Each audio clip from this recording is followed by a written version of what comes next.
Hey guys, welcome back to my channel. My name is Melissa Siegel. I'm a professor of migration studies, and this is a channel about all things migration. And today we are actually talking about migration in the media.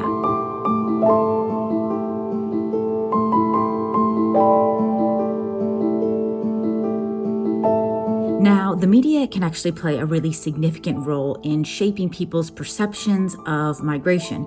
Most people maybe don't necessarily come into contact with migrants directly or don't realize that they're coming into contact with migrants directly. So their ideas are often formed by what they see in the news, in newspapers, or on social media. And that means that the way migrants are portrayed can influence public attitudes, political debates, and even government policy.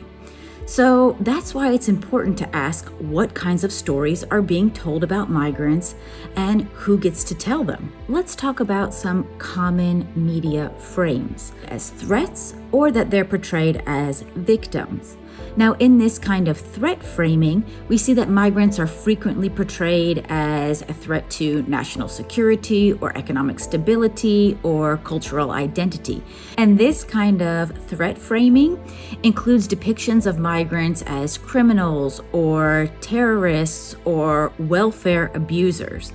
So some British tabloids, for example, have often described migrants as Scroungers or Parasites, while metaphors like floods and waves and tsunamis of migrants can kind of evoke chaos and ideas of invasion. Now, these kinds of portrayals link migration to the fear of loss of control, which can create a climate that supports restrictive immigration policies. And it can also lead into more securitization of migration and migration policy and just more securitization of migration in the media. I do have another video on the channel that looks all into the securitization of migration, so feel free to have a look at that. I'll make sure to also link it down in the description below.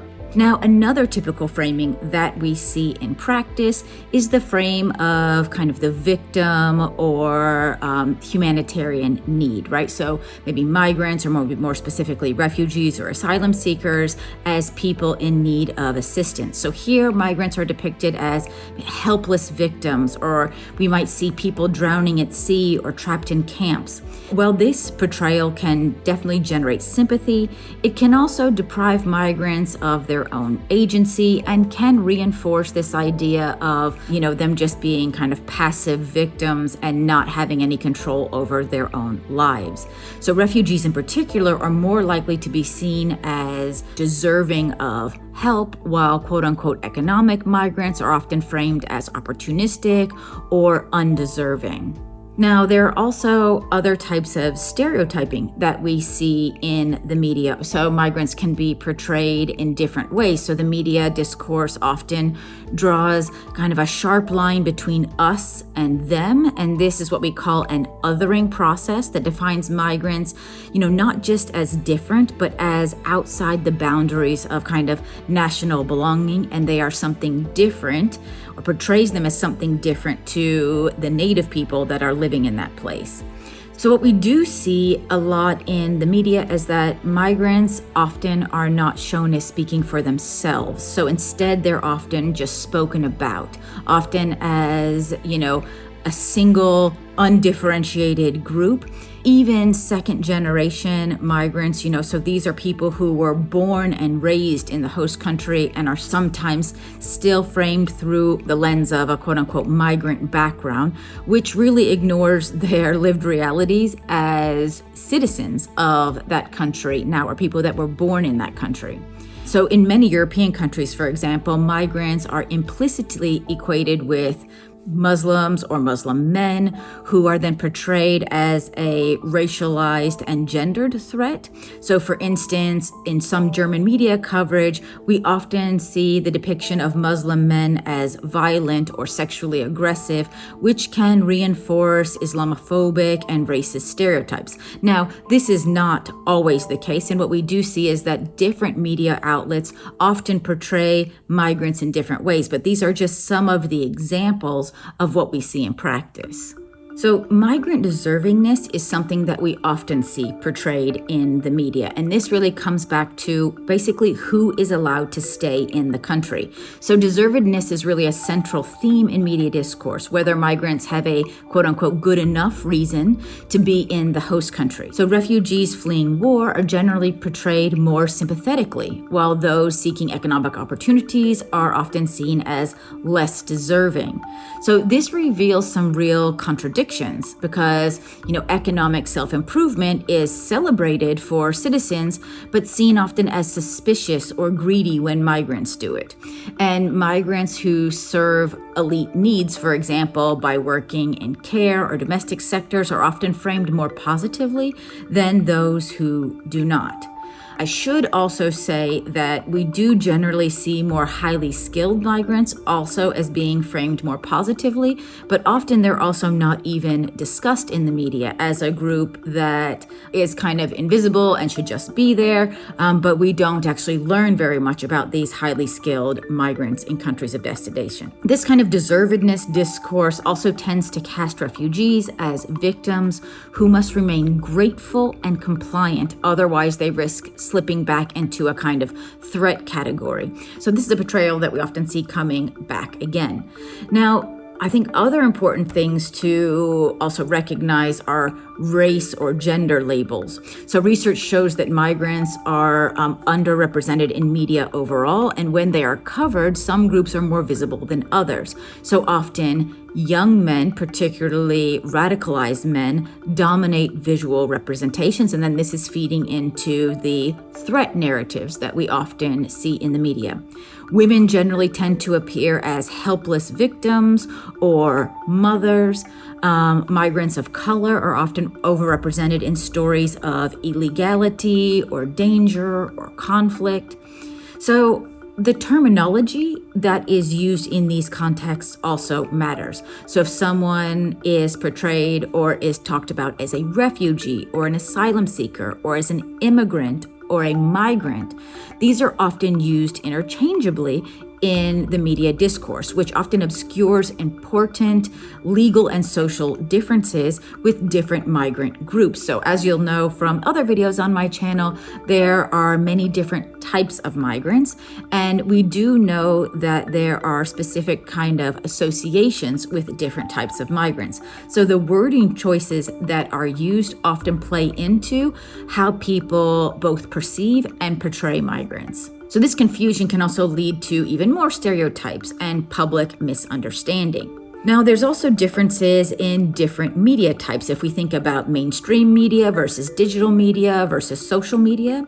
So a lot of the research that we see in this area has actually focused on traditional media, so TV and newspapers. But, participatory or social media also plays a major role in shaping migration discourses. According to some scholars, so Fuller, for example, some work from 2024, talks about that participatory media like X, which is formerly Twitter, or YouTube can actually reinforce more stereotypical and kind of essentialist views than more professional outlets. And studies in Sweden, for example, show that online comments and forums tend to focus on the social consequences of migration in many oversimplified ways. Now, this can also be the case in any type of media, but we have seen different things emerging in social media. So even when migrants participate directly in digital media, their stories are only accepted when they align with dominant narratives, such as speaking fluently the national languages or expressing gratitude. And then, of course, if we're talking about social media, we also need to think about the fact that we are often stuck in specific algorithms that reinforce our already existing views. So some people will probably continuously see more and more migrants being portrayed as victims, while other people will continuously see migrants being portrayed more and more as threats. And this means that people end up in echo chambers and don't receive more nuance in the migration discussions, which, migration should be something that is very nuanced, just not one way or the other. So All of this can have influence on both public opinion and policy. So media just doesn't influence individual attitudes, it can also affect national policies. So frequent exposure to negative portrayals of migrants leads to more anti-immigrant sentiment and often support for more far-right parties. Right-leaning media are especially likely to frame migration as a threat to national security or culture, and over time these discourses make extreme political positions seem normal or common sense over time. And this is something that can become quite dangerous. And we can see similar things with more left-leaning media. And as I mentioned, getting stuck in these kind of feedback loops with algorithms, you might only see migrants portrayed in one specific way and not actually have any nuance. Now, how can we basically achieve better media reporting? Well, there is a growing call for more responsible and inclusive migration reporting. Here, what we really want to see is an increase in nuance in portraying migrants as individuals, showing multiple perspectives, especially migrant voices, giving more in-depth analysis just beyond, catchy headlines that often are maybe not even really aligned with the content in those articles, but are just trying to catch people's attention. And we really want to also see more reporting on migration in the media as independent from political agendas. Even small changes like precise language use, including positive stories or avoiding racialized imagery, can help shift public understanding. I think this is really important. Migration is not a crisis more generally. It's just a global reality, one that requires thoughtful, balanced, and humane media coverage. So when the media depict migrants as threats or as helpless victims, they erase the diversity and nuance of migrants' experiences and often reinforce fear or reinforce other ideas. But when migrants are shown as human beings that have both positive and negative attributes and that are more nuanced with agency, complexity, and dignity, the public can then respond not with panic, but with understanding. So I think this is something that is really important for us to understand because the media does play a very important role in shaping understanding and perceptions of migrants and people's attitudes towards migrants. So I hope this gave you a better idea on the positioning of the media with regard to migrants and how the way migrants are portrayed can also have more lasting effects. If you like this video, of course, give it a thumbs up. If you haven't done so already, make sure to subscribe to this channel and hit that notification bell so you don't miss any of the videos that we upload on a regular basis on this channel. And I do hope to see you next time. Bye-bye.